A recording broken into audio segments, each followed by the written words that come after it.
You are watching Grace Television.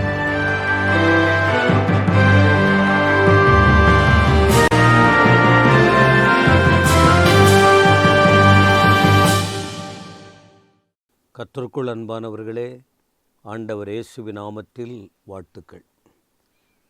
ஆண்டவருடைய கிருபையினால் இன்று காலை ஒரு தியானமாக காலை எழுந்தவுடனே தேவ வார்த்தை உங்கள் கண்களில் பட, காதுகளில் கேட்க, நீங்கள் அதை தியானிக்கும்போது உணரும்போது அந்த நாள் முழுவதும் ஆசீர்வாதமாக இருக்கும்.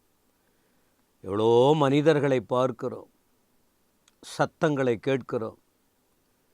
வாழ்க்கையில் நிம்மதியில்லாமல் இருக்கிற சூழ்நிலை.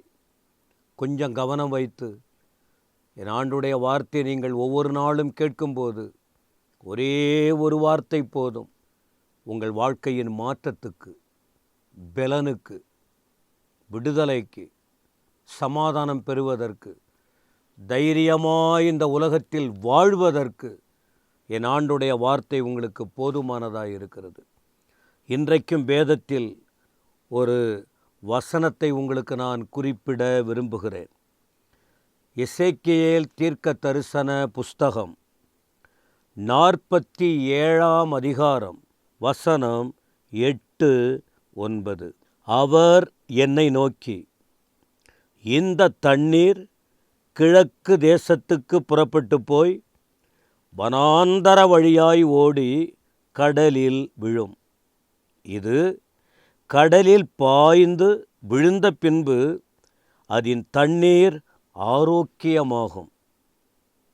சம்பவிப்பது என்னவென்றால், இந்த நதி போகும் இடமெங்கும் சஞ்சரிக்கும் ஜீவ பிராணிகள் யாவும் பிழைக்கும்.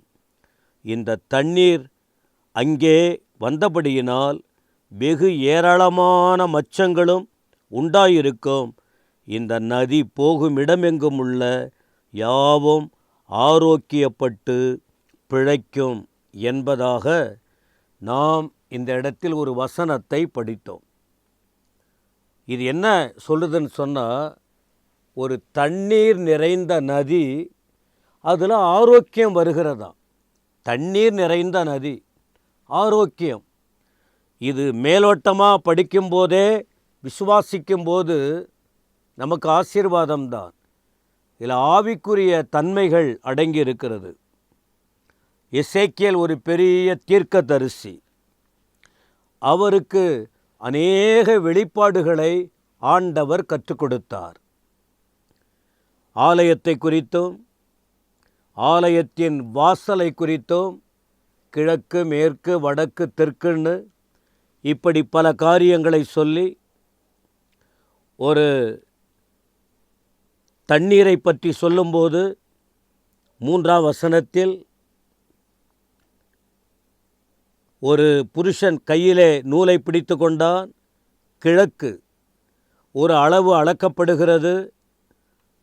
அந்த தண்ணீர் கணுக்கால் அளவாய் இருந்தது. கணுக்கால் அளவு உங்களுக்கு தெரியும் கீழே.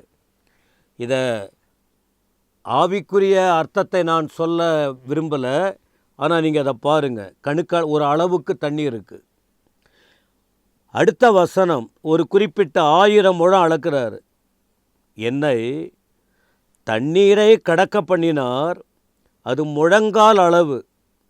அது அடுத்த கட்ட ஆவிக்குரிய வாழ்க்கை. முதல் அனுபவம், 2வது முழங்கால் அனுபவம் சொல்கிறாரு. அதன் பிறகு திரும்ப ஒரு 1000 முழம் என்னை அளக்க கடக்க பண்ணினார். அது இடுப்பளவாய் இருந்தது. இடுப்பளவு. அதன் பிறகு 1000 முழம் அளந்தார். அங்கே அவர் கடக்கக்கூடாத நதியாய் இருந்தது. சிறிய அனுபவம் பெரிய அளவில் மாறிக்கொண்டிருக்கிறது. அப்போ என்ன நடந்தது? நடக்க முடியல. தண்ணீர் நீச்சல் அடிக்கக்கூடிய அளவுக்கு கடக்க முடியாத நதியாய் இருந்தது. அப்போ இதெல்லாம் சொல்லி வருவது என்ன தெரியுமா? ஒரு விசுவாசமுள்ள வாழ்க்கையில் ஆரம்ப நிலையில் ஒருவர் தேவ நடத்துதல் படி போகும்போது ஆரம்பம் படிப்படிப்படியாய் ஆவிக்குரிய ஜீவியத்தில் முதிர்ச்சி அடைகிற நிலைக்கு வளர வேண்டும். இன்றைக்கி அநேகர் ஆரம்ப 10 வருஷம் 20 வருஷம் 30 வருஷம் ஆரம்ப நிலையிலேயே இருக்கிறதை பார்க்கிறோம். ஒரு வளர்ச்சி தேவை. ஜெபம் தேவை, முழங்கால் அனுபவம் தேவை, இடுப்பளவு விசுவாச அனுபவம் தேவை, நீச்சல் ஆழம் ஆவிக்குரிய உன்னத நிலைக்கு வரவேண்டிய அனுபவம். அதன் பிறகு மனுபுத்திரர் இதை கண்டியா பாத்தியா சொல்லிட்டு என்ன நதியோரமாக திரும்ப நடந்து கொண்டு போனார். திரும்ப அழைச்சிக்கிட்டு போகிறாராம். அங்கே போகும்போது நிறைய விருட்சங்கள் மரங்கள் இருக்கிறது. 8ஆம் வசனத்தில் சொல்கிறாரு, வனாந்தர வழியாய் ஓடி வருகிற தண்ணீர் கடலில் விழுது. அந்த கடலில் பாய்ந்து விழுந்த பின்பு அது தண்ணீர் ஆரோக்கியமாகும்.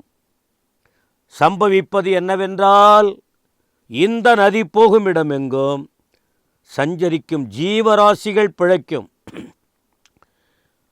தண்ணீர் அங்கே வந்தபடியினால் மச்சங்களும் உண்டாயிருக்கும். இந்த நதி போகும் இடமெங்கும் உள்ள யாவும் ஆரோக்கியப்பட்டு பிழைக்கும். என்ன விஷயம்னு சொன்னால், ஒரு மனிதன் இந்த உலகத்தில் ஆரம்ப ஒரு விசுவாசம் உள்ளவனாக இருக்கிறார். ஒரு விசுவாசம் உள்ள ஒரு மனுஷன் ஆண்டவர் இயேசுவை ஏற்றுக்கொள்ள வேண்டும். ஆண்டவருக்குள்ளே வந்த பிறகு அவன் படிப்படிப்படியாய் ஒரு ஜெபத்திலும் ஒரு வேத வாசிப்பிலும் முன்னேற வேண்டும். அப்படி வந்த பிறகு கர்த்தருக்காக ஏதாகிலும் ஒன்றை செய்ய வேண்டும், முன்னேற வேண்டும்.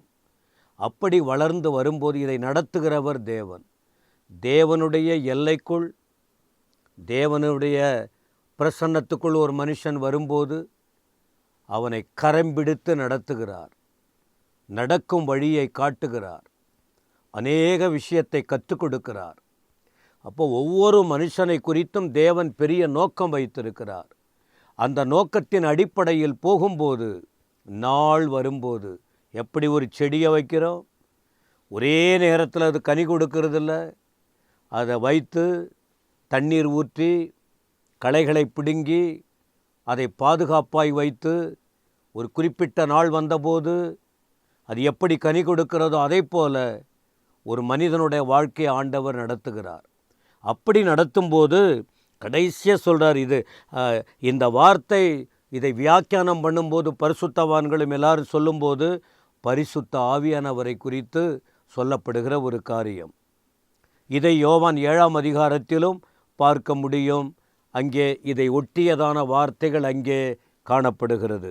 எனவே இயேசுவை ஏற்றுக்கொண்டு அவருடைய வழியில் நடக்கிறவர்கள் ஆவியின் அபிஷேகத்தை பெற்று பரிசுத்த ஆவியானவருக்குள் வரும்போது ஆவியின் கனிகள், ஆவியின் வரங்கள் ஆவியிலே ஆவியானவருக்குள்ளே செல்ல செல்ல செல்ல அவர் நடத்துகிற பாதை வித்தியாசமாக இருக்கும், அநேகருக்கு ஆசீர்வாதமாக இருக்கும்.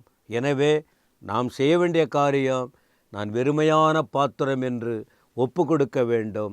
அவர் அதை நிரப்புவார், உங்களை பயன்படுத்துவார், அநேகர் ஆசீர்வதிக்கப்படுவார்கள்.